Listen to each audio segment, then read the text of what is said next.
Hello, my name is Jayne Serna, and I'm an adjunct professor of history at Austin Community College and also taught in Texas public schools for 29 years, 27 in the Austin area and a few years somewhere else.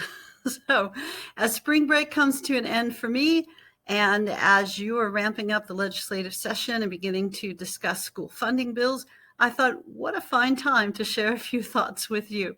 So as you begin to consider school funding, first, we as teachers appreciate that you recognize that the Texas public schools are underfunded and that you plan to spend some of the extra money that the state of Texas has on those public schools. And that's much appreciated and much needed.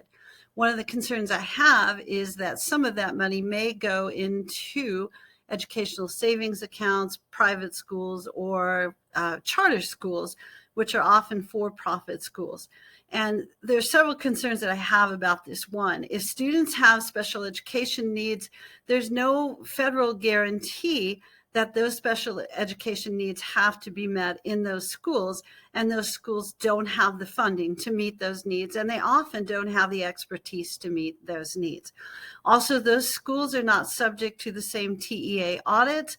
They don't have elected school boards. There's no one that's accountable to the public or to the students, the public who funds those schools, or the students who attend those schools and their parents.